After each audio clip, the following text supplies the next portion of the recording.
You didn't describe the role of religion in this whole controversy, and I'd like to hear your perspective on that. Okay, I'll take one more question, and then what I'll have to do is I will put the stand up here. You have to line up. I think that's the best way to do it. Otherwise, I'll be confused. So let's get somebody here. Okay, up in front while we're at it. Thank you very much. I agree with everything you said, with a few caveats. I'm forced to ask you as a devil's advocate, what do you realistically envision as the type of government and cultural changes that will be necessary to carry forth this perfect vision? For one thing, a lot of the formerly known as Sephardic Jews... You mean what government will bring it, or what government... How is this going to be implemented on the ground? And to be devil's advocate in particular, shall we say that there are Palestinian groups that aren't known to be terribly democratic, small d either? I have to say this in all reality. Okay, so we'll do these three, then we can do more. What I describe in the book is what I perceive to be a scary and dangerous environment, because that is how I was raised. And so I remember very vividly, there are two things that I describe very vividly. One is my first, and you may have been to Nazareth, my first trip to Nazareth, which is, of course, inside of Israel. They're all Israeli citizens. Almost everybody speaks Hebrew. Yet everybody's in Arab, and the signs are in Arabic. And it was the first time that I found myself alone in all these Arab, And then later on, an actual trip that I took, I drove by myself with an Israeli car, with Israeli license plates into the West Bank.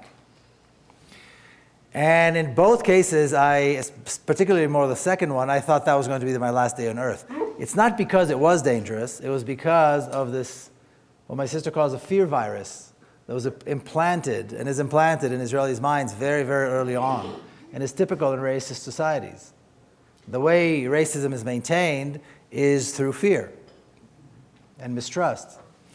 And then what I found was that the more I let go of the fear, the more there was room for trust to come in.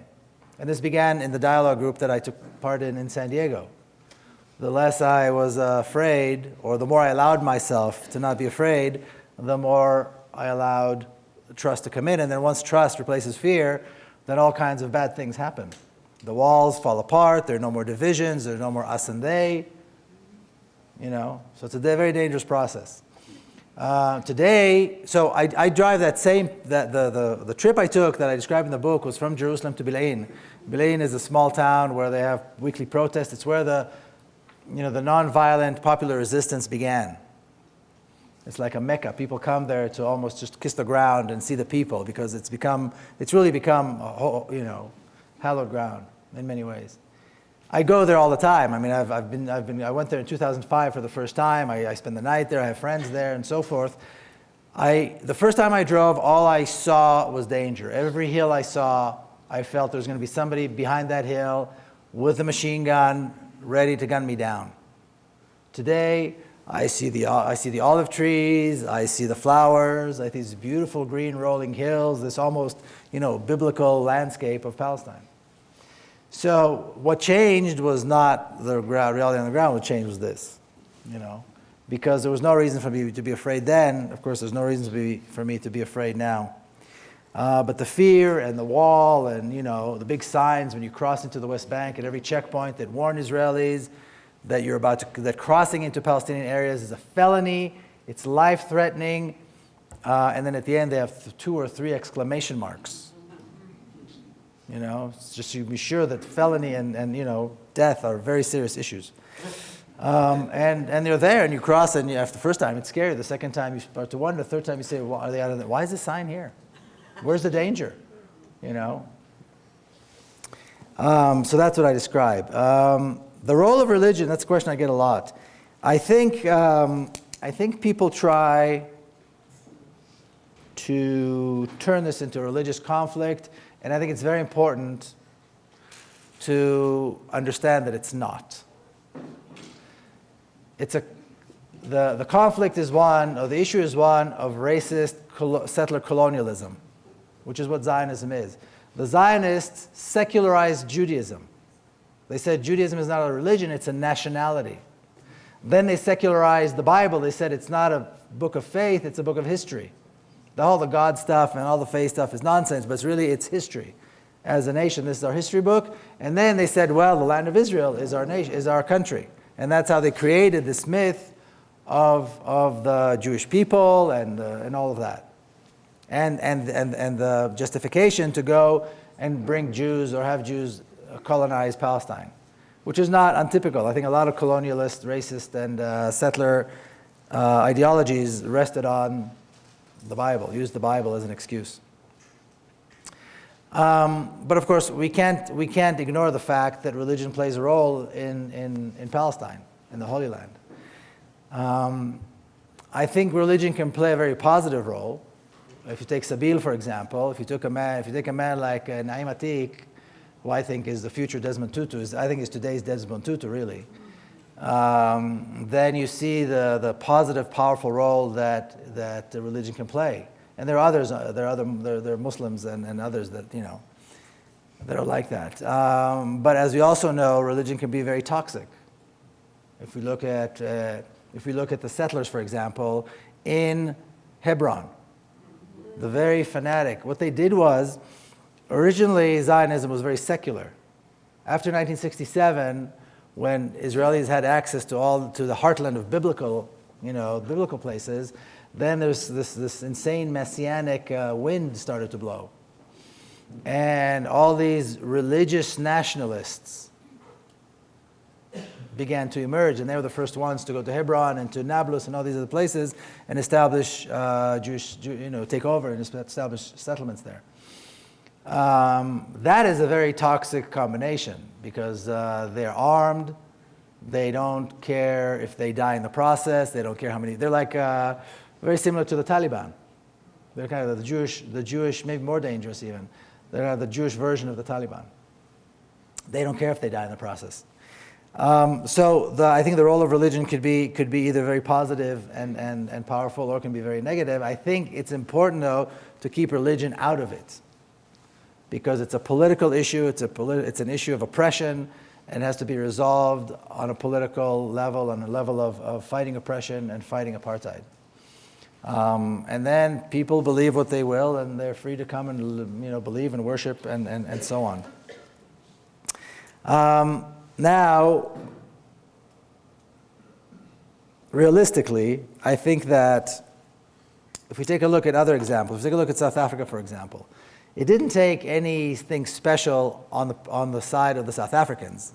What it took was enough pressure from the outside world and a strong enough resistance from within to bring them down and to force de Klerk to come out and say one day, Nelson Mandela will be released unconditionally. All the political parties that are banned are going to be unbanned, which meant there will be elections, which meant apartheid is over. De Klerk didn't do this because he wanted it. He did it because he had no choice. There's going to be an Israeli... Now, the whites in South Africa certainly didn't welcome this. And I'm sure they feared it, but one day they woke up and that was the reality and that was it. They could stay or go. Most of them chose to stay. I think Israel is going to be a very similar situation because the Israeli Jews, like myself, we're like the whites in South Africa. We're the descendants of settler colonizers, but we are there now. This is our home. And of course, no Israeli and no privileged person in the world willingly gives up their privilege or wants to share it. At the same time, I think as a result of Sabeel and BDS and the overwhelming strength of the Palestinian voice and the voice for justice, there will be an Israeli prime minister, and again, I think it's going to be much sooner than most people anticipate, that will be forced to come up and say, well, the Palestinian prisoners will be released, and we're going to have free and fair one-person, one-vote elections in so-and-so month, in the next few months. Which means everybody gets to vote, which means that we will have a body that represents, a governing body that represents everybody who lives there. So that's going to be the process. Are there fanatics on the Palestinian side who probably won't like it? Sure. Are there fanatics on the Israeli side? I worry about them a little bit more because they're better armed and I think they're crazier. But then you have the rule of law, and we have experiences from other countries, what they did with fanatics who weren't willing to abide by the new reality. They can either leave or go to jail. So that's how I see it unfolding, and that's the realistic or kind of unfolding of events that I see. If the next few people would come up and offer their questions, and then We have a line going back here, you guys. oh, your line is back there. Okay. That way we don't block it. We were back there, so we wouldn't block Okay. people's vision. Miko, thank you so much for your dedication and for being here. Sure, with us thank you. today. My question has to do with the misperceptions in our majority media. Our elected officials, including our state legislators, and many of whom go on to national elected office, there is really just the AIPAC narrative is very, very pervasive. And you started your program by saying how hopeful you are, and I know I speak for many when we say we need to hear these sources of hope. So I wonder what you consider to be the most effective actions that conscientious people in the U.S. Can continue to take to shift this erroneous perception of these issues among our media and elected officials, and who are still sending billions of dollars of aid of our money every year. Thank you. Sure. Second question.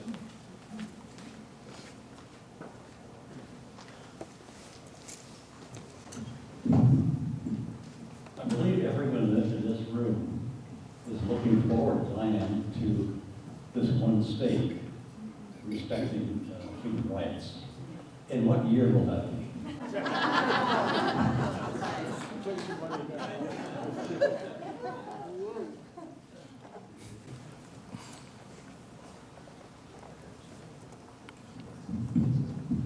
Hi, okay, so you mentioned South Africa. The United States like to talk a lot about promoting democracy around the world, and we talk about Israel being the only democracy in the Middle East. But one of the issues that I think should be discussed, and I'd be curious your thoughts on, which are economic issues. I think there's a lot of people in South Africa right now who don't feel like their revolution was a success, because while they did gain political rights, one vote, they didn't gain the economic rights that the ANC had also been fighting for. Those were dropped. And it seems to me you can't have a democracy under an economic system where you don't even have a chance to run an office. We see this here in the United States. We don't really have a choice of who we get to pick. They basically choose for us. So if people don't have economic rights, and is there discussion about also economic rights in Palestine for Palestinians as well? Thanks. Okay, I think that's 3. I'm tempted to start with the second one, but I'll hold myself.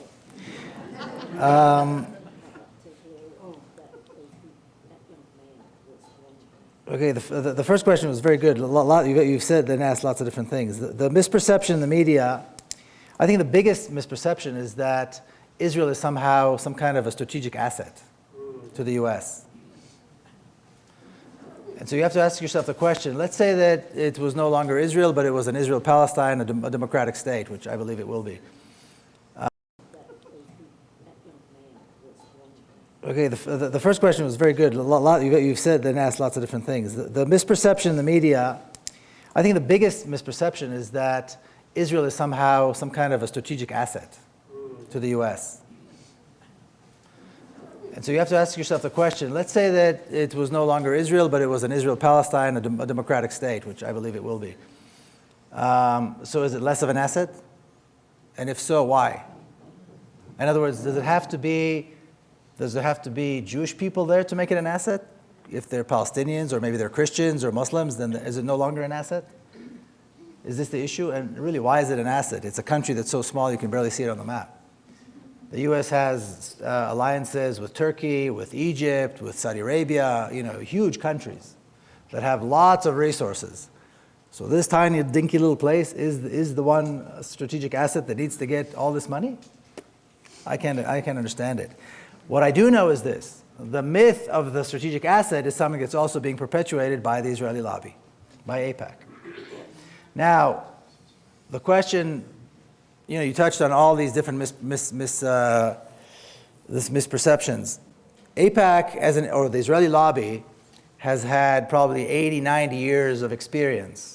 My grandfather, I have a poster in my office where my grandfather was in, I forget where, somewhere in Russia in 1920 to come and speak on the issue of the land of Israel and the Jews in the land of Israel. So they've been doing this for a very long time, and today's AIPAC and all of its tentacles are the descendants of these, and they've had many years of experience. So they've been able to influence the education system, they're influencing the media, of course they're influencing politicians, and they do it very well, and that's what they're supposed to do. So they get the aid, they get the strategic alliance myth out there, and all these other different things. Now, how do you combat that? You combat that by exposing the truth. So, for example, here's one example of just how effective they are. Both my sons in high school took a class called AP World History, which is a college course that you take in high school. It's a textbook that's like this thick and this big. And it starts the day, the Big Bang, and it ends today. It's all in one school year. And in it, there's a little portion about the Israelites and the Hebrews, and it's all biblical. Not a shred of history. Now, we know in this country there's a big debate. Do we teach creationism or evolution? And most people say, well, we teach creationism in church, but evolution at school. Well, they might as well teach evolution. Because the entire part on the Hebrews and the Israelites is biblical. Not a single bit of it is historical. Because there is no historical proof that any of those things happened. Moses and Abraham and even King David and all that stuff, there is no historical proof yet, at all. But it's in there, I think this demonstrates just how effective the Israeli lobby has been. You don't have to educate, you don't have to convince somebody that Israel has a right, that the Israelis today are the descendants of the ancient Hebrews. It's in the history books. It's already there. People know that Israel is a good guys and all this. So it's that influential. And the way you combat that is you just challenge this. You talk about the fact that there is no historical proof to that, because the two biggest claims are the Holocaust and the Bible, both of which I think we were able to refute today in this short lecture. It's not that hard to refute. There's no historical proof that this is true. There's certainly no proof that the other one is true either. So what are we left with? We're left with a racist colonialist ideology that occupies Palestine and is trying to maintain a racist state there with exclusive rights for only a minority. That's really, to sum it up. And that's how it has to be said. I think quite often people are afraid to criticize Israel, or reject Zionism because of maybe they're Jewish friends, maybe we'll offend somebody, but you have to say these things. And that's what it is. And that's how you combat it. I think that's the best way to combat it, is just to say it. And when the other side comes in and says it's not fair or it's not true, and when they come, it's very rare that they come to my lectures, but when they do come, they usually have very little to offer. Very little to offer. Because there's nothing, like I said, there's no way to legitimize what Israel does. Now, the reason I'm hopeful, you touched on my being hopeful, the reason I'm so hopeful is because I see things moving in the right direction. In other words, the Palestinian voice and the conversation on Palestine in this country has changed so dramatically over the last few years. 10 years ago or so, they wouldn't allow Jimmy Carter to speak at a church or a university because he said the word apartheid. Okay? Jimmy Carter loves Israel. He doesn't like the policies, he doesn't like the West Bank and all this, but he loves Israel. To have somebody like me that rejects Zionism completely and rejects Israel completely speak on a college campus or at a church.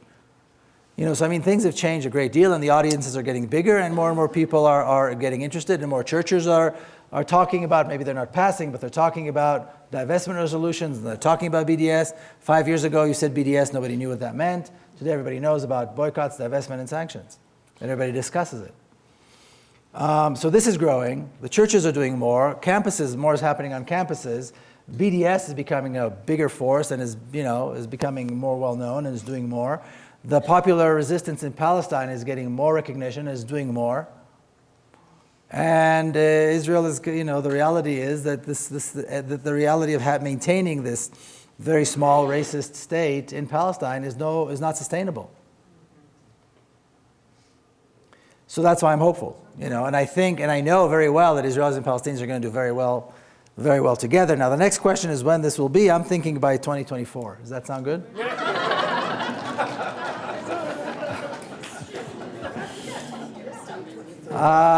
And I'll tell you why I think 10 years. I don't think this can last to 10 years. Let's take a look at Gaza.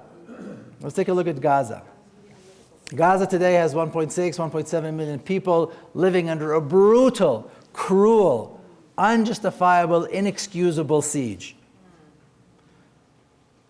A child in Gaza with an earache. Can you imagine being a parent, your child has an earache and you don't have access to antibiotics?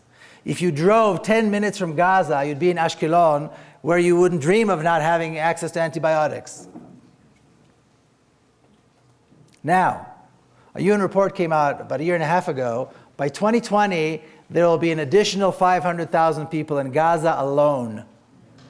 Are they still going to have to rely on tunnels to Egypt to bring in food and water and oil and stuff like this? Israel has no plan. Israel is ignoring this completely. It has no plan, which is why the UN came out with this report. And that's just Gaza. You have, I think many of you have gone through the Israeli Ben Gurion airport. You know what it's like. You know what it's like for Palestinians. The horror, the humiliation, the terrorism that they have to go through just to fly out of Tel Aviv airport. And it doesn't matter if and these are Israeli citizens, because the non-citizens can go through Tel Aviv. Only Israeli citizens who are Palestinians who are Israeli citizens can go through Tel Aviv airport. These are doctors, politicians, laborers, anybody. They go through hours and hours and hours of humiliation and terrorizing only because they are Palestinians. How long can this be sustained? How long can this absurd reality continue? And the world is waking up. So that's why I believe this is totally an absurd reality which cannot be sustained, and maybe not even 10 years. We'll see, but I think 10 years is a pretty good bet. And then the economic issues. Now, in South Africa, like I said earlier, we had, just like here in the U.S., you had an entire population. In South Africa, they didn't kidnap them. Here in America, they kidnapped them and brought them here as slaves. In South Africa, they enslaved them in their own country. But you have hundreds of years of really rape and pillage by whites, and in a state of impoverishment, which will take decades, if not centuries, to fix. And the level of education and so forth. You don't have that in Palestine. You've got 65 years of an oppressive regime, yes. But you've got a large middle class on both sides. Education levels, even in Gaza, education levels are some of the highest in the world. Over 90% literacy rates. Even in Gaza with all the difficulties over the last few years. And you have two societies that are ready to go to work tomorrow. Are Israelis going to try to keep control of more? Of course. Are the Palestinian millionaires going to want to suddenly share? Of course not. But you create a new reality, a political reality, and the challenges are far smaller than they were in South Africa or even here in terms of African Americans.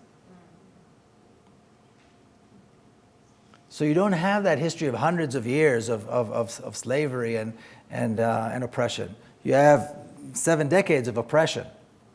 And still you have a highly educated society on both sides. People who can go to work, doctors and engineers and teachers and everything, get ready to go to work. Laborers, of course, tomorrow. So will there be economic issues? Of course. Or are there going to be injustice? There's always, these are struggles that you deal with all the time. Every state, every country deals with this. I think the reason we need to be hopeful is because in Palestine, in comparison to other places, the chances for success are so much higher because of the reality, because of the two societies that are there. The chances for success are so much higher. Not to mention, if this room was filled with Israelis and Palestinians, you wouldn't be able to tell them apart.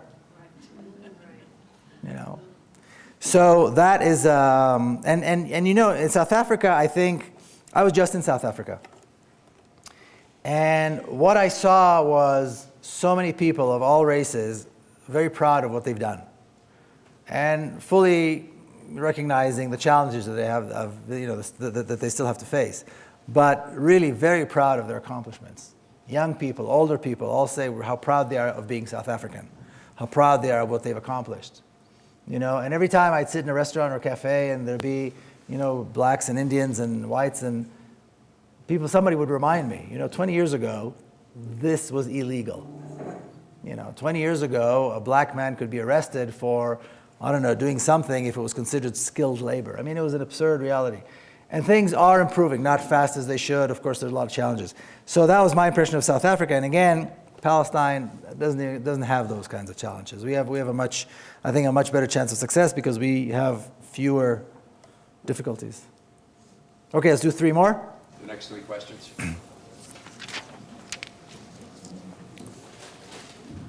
Equal human rights, one person, one vote. Population, 1949, 250,000 Palestinians today. Palestinians are the majority. One person, one vote. That's on one side.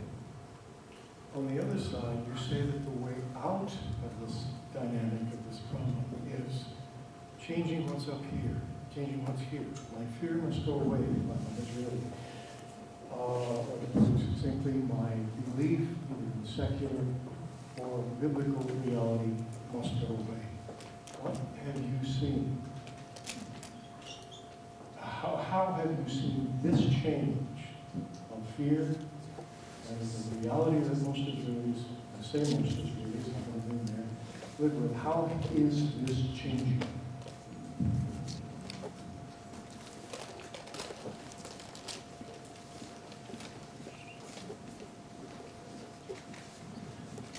Okay.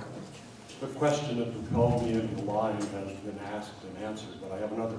Okay. It has to do with apartheid. You referred to the South African apartheid and charismatic leader Nelson Mandela. Do you feel, even given the changed circumstances, that some charismatic leader will need to proceed from either side here in this situation and really rally the troops and bring about what we all have desired?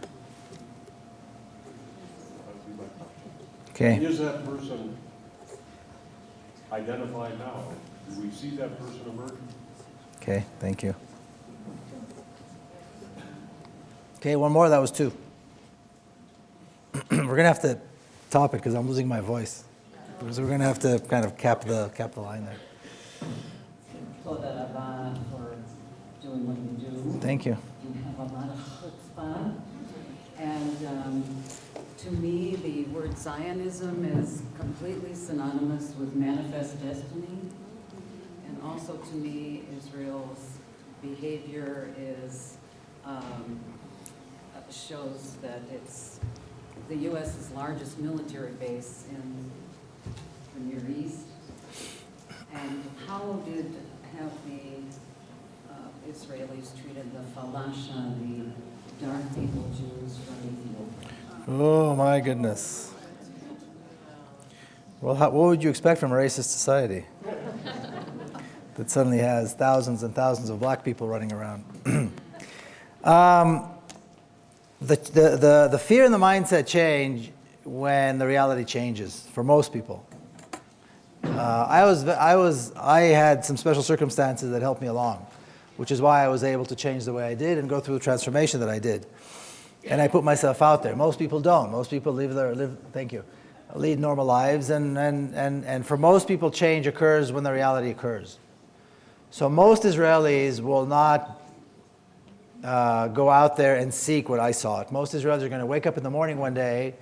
There'll be a Palestinian prime minister. There'll be Palestinians going to school with their children. They might have a Palestinian teacher, and they're going to have to see that the sky is not going to fall, and life goes on. it's a little bit like, if you're afraid of crossing a bridge, until you cross the bridge, you're not going to ever be able to overcome that fear. So the only way to do it is to force yourself to it. If you don't have to, you don't have to. Israelis are going to have to, because there's going to be a new reality. There is going to be a new reality. This is not an option. This is not a dream. This is not an idea. This is a reality. Palestinians are already a majority. Equal rights are next. A democracy is next. This is not something Israelis can get up in the morning and say, do I feel like it or do I not feel like it? It's coming. Now, currently, the problem with Israeli society is, one of the problems is they live with their head in the sand so deep that they're completely oblivious to this, which is typical of racist societies. The reason racist regimes fall is because they can't even see the other side because they're so racist. So they don't appreciate the strength of the resistance, and then they fall.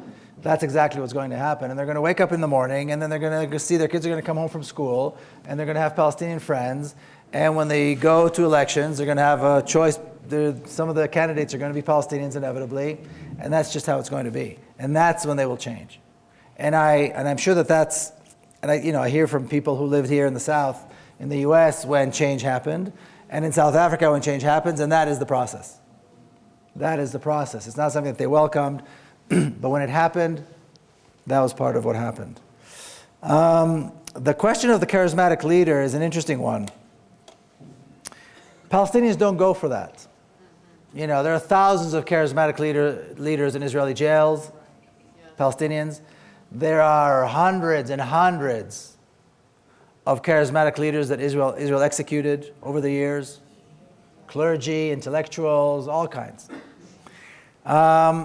And when these leaders come out of jail, they will lead the way they lead. I don't think there's going to be a Nelson Mandela. From time to time, somebody tries to say, Marwan Barghouti or this or the other. But when we talk to Palestinians, they're not interested. They don't see that as something, which I think in a way is admirable. They don't the Arafat was put on a pedestal, and Yasser Arafat will always be on a pedestal.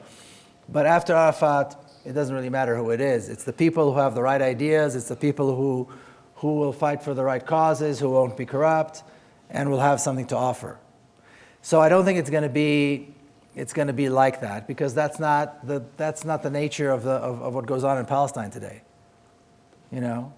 I certainly know, at least a handful of young Palestinians who I would vote for and follow. Certainly, and again, Naim Atik, if he ever ran for president, I'd vote for him. But these are the kinds. There are so many of them. And some are religious, and some are secular, and some are more conservative, and some are, more leftist. It doesn't really matter. So I don't think it's going to be that. It's going to be the day the prison doors open, then there's elections, and then that's how it's going to be. And I think it's a process. It's more like a tidal wave, or a global uprising that's taking place, and it's not being led by one person. I think it's led by a principle. It's led by the idea of justice and democracy and so on. Well, the Ethiopian, Israel brought a whole bunch of Ethiopians of all types and all kinds of tribes and all types of situations. And to talk about them would take a whole other lecture.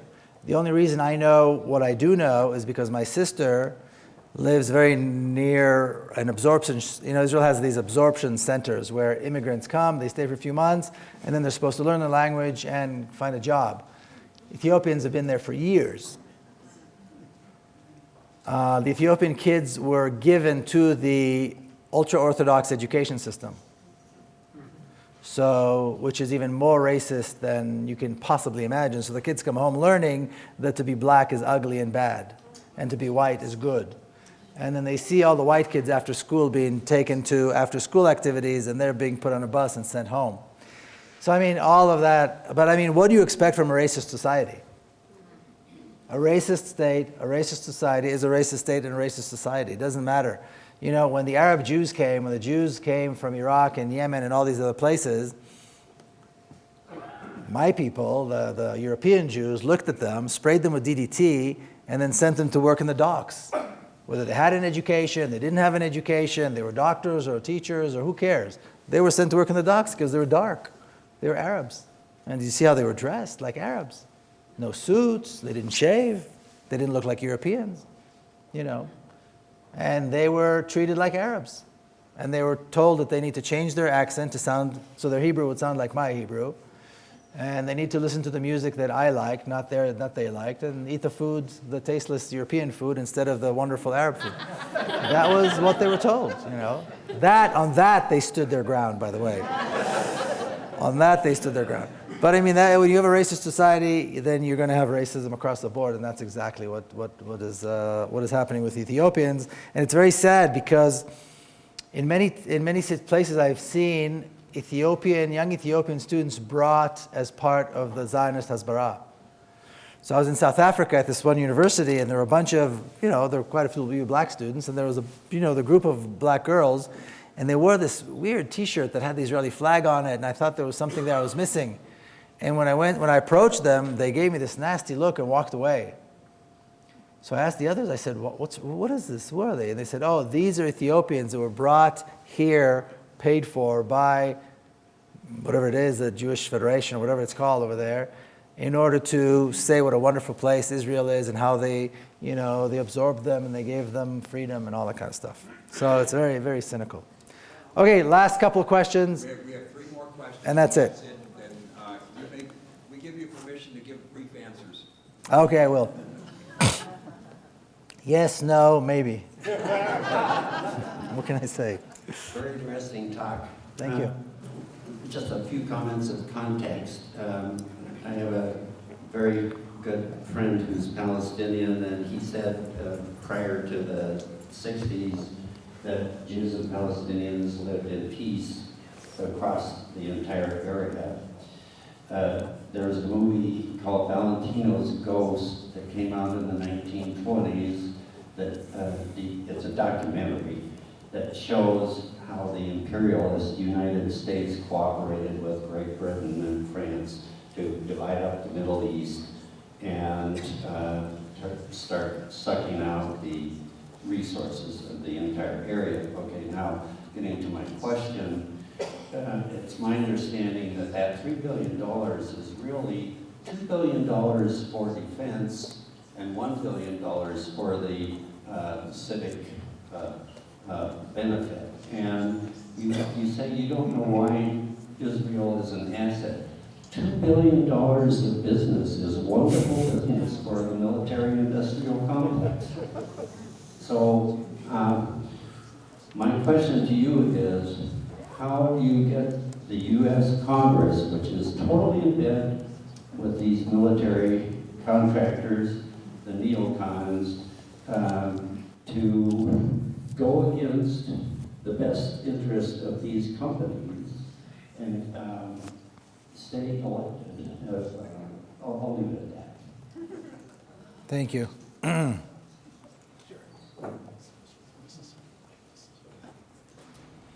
Thank you, Mr. Peled. Larry Grimm, a Presbyterian minister. I have a couple of observations and a question. The first one, I think your mother must be very proud. I hope she is. Thank you.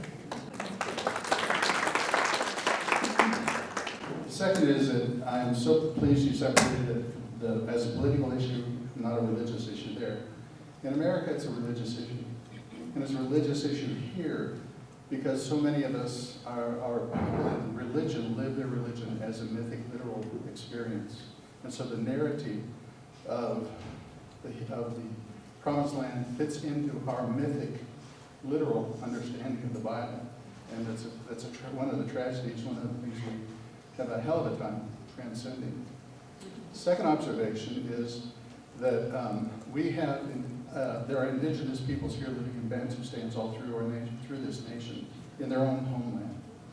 And that is our narrative too.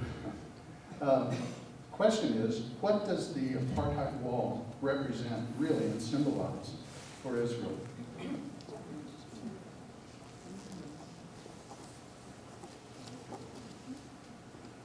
Okay, thank you. Hi. I just wondered if you know what, if any, role the Rothschild family has in the perpetuation of this domination by Israel.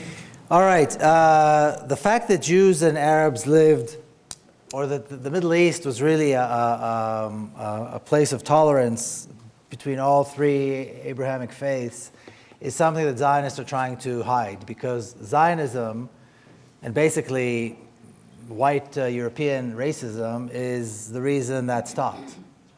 They drew this rift, they created this rift between people who are Arabs. Some were Jews and some were Muslims and some were Christians and some were Armenians and some were Kurds and some were others.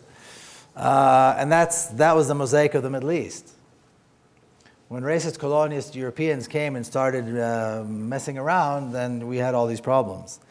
But this is a truth that is often hid. In fact, one of the things that the pro-Israeli groups are saying now is, look at how the Arab countries treated the Jews and they kicked them all out. And trying to create some kind of comparison between the plight of the Palestinians and the ethnic cleansing of Palestine and what happened to the Arab Jews. The reality is, of course, that if it wasn't for the intervention of the Mossad and the Israeli government, then the Arab Jews would probably have stayed in Iraq and in North Africa and in other places. And they were quite happy to stay. You know, the reason the Mossad began interfering, and it's a long story, but there were Mossad units that were caught in Iraq. There were Mossad units that were caught in Egypt. There were other places where they weren't caught. My father's best friend was in an Iraqi jail for 10 years. And what they were sent to do was put bombs in synagogues and create fear among the Jewish community so that they would immigrate to Israel because they didn't want to go. And in the case in Egypt, the unit that was caught there, the cell that was caught there, they were in jail until I think 1973, and they were caught in the 50s. So that's a whole sad story that is beyond the scope of this lecture. But this is the reality. Jews, Arabs, Christians, Jews, Christians, Muslims, lived quite well and respected one another everywhere in the Arab world, everywhere in the Middle East. The Middle East was a place of tolerance.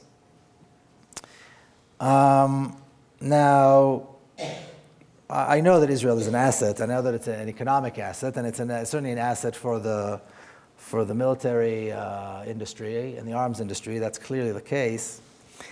And it's well known, of course, that Congress is beholden to Israel. But I think none of this is set in stone, because we've seen these things in the past. I mean, when we look at Latin America, the reason all the dictatorships in Latin America were created because of U.S. interests and U.S. intervention. And probably, to me, the most striking example is when an American president promised never to leave and always to support America's most important strategic ally in Southeast Asia. And of course, that country no longer exists. It's called South Vietnam. One day American people spoke, and then the Congress spoke, and that was the end. So all the weapons that were going there and all the, everything, all the interests weren't strong enough to stop that. And I think it's going to be similar here. I think eventually people are going to speak, and congressmen are going to realize that the right thing to do is not to vote with Israel, it's now to vote against Israel. And so they'll vote against Israel. The reason, the reality changes, the politicians are going to have to change, Congress is going to have to change, and eventually there's going to be a president who is going to go along with it. There won't be a choice. So I'm not trying to make it sound as though I think there are no challenges. I think there's no doubt that this is going to be a tough uphill battle. And it's going to get dirty, and there's going to be casualties, and everybody involved is going to have to fight this thing. It's not going to be easy. Nobody's going to roll over and just die. Certainly not the military industry is not going to just give up this this cash cow. Certainly Israel is not going to give up. The Zionists are not going to give up easily. At the same time, I think, and I don't know if they're seeing this or not, but I think it's clear that they're losing. And I think they're beginning to spend more money now on trying to combat what is happening here and Sabeel conferences and BDS and all this, and that's a good thing. And they're discussing it at the highest levels, which means they're realizing that their very existence is on the line now. So is it going to be challenging? Yes, of course. Are we going to have to deal with this? Yes, of course. And also, once there is a democracy there, if America wants to keep giving them $3 billion a year, I can't imagine they'd say no. If America wants to keep giving them guns, hopefully there'll be a smart enough, political reality where they won't want weapons, but, it's nothing to do, being stupid and all this is not a particularly Jewish thing. I mean, Palestinians can be stupid too. And when you have a democracy, they can make all these, alliances as well. So we'll see what happens. But again, I don't think having a democracy there will necessarily change that. I mean, if they want to continue giving the money and doing all of that, they might still do that. We'll have to see. Of course, hopefully they won't. I think the apartheid wall represents this insanity that the Zionists have created, in which they feel that they are a part of Europe. There's a little part there in my book where I tell a story that a friend of mine who's an Israeli activist, a woman activist, and she describes how this alien lands in Israel. And coming down from Earth, she realizes this is the heart of the Arab world, and it's an Arab country too. She knows that half the population are Arabs, half of the non-Arab population are also Arabs, because half of the Israelis are Arabs. And she's walking around the bookstores to see, learn a little bit about the culture. She walks into one bookstore, and all the books are in Hebrew. And then she walks into another bookstore, and most of the books are Hebrew, and there are a few books in English. And then she walks into a third bookstore, and all the books are in Russian. And she says, "Where are the Arabic books?" And the storekeeper says, "Well, this is Tel Aviv. There are no Arabs here." Israelis live as though there are no Arabs around them, like there are no Palestinians around them. So you don't even get translations of Arabic books and Arabic writers and poets in Israeli bookstores. They live in this crazy reality, and I think the wall is part of that. It's almost like they're afraid of the East. They want us so much to be part of Europe, part of white colonialism. They don't want to be associated with what they really are, which is a part of the Arab world, an Arab country and part of the Arab world. So I think to a large degree, that's what the wall represents, and I think that's one of many reasons why the wall is going to fall. The last question about Rothschild, all I know is that the Balfour Declaration was given by Balfour to Rothschild because Rothschild was a friend. And the Rothschild family were Zionists from the very beginning. They contributed huge amounts of money to all kinds of projects within Israel, and they still do. There are lots of Rothschild, or lots of things that are named after Rothschild. Schools, libraries, dance, all kinds of things. So I know that they were always a very, very Zionist, very strong Zionist force from the very, very beginning.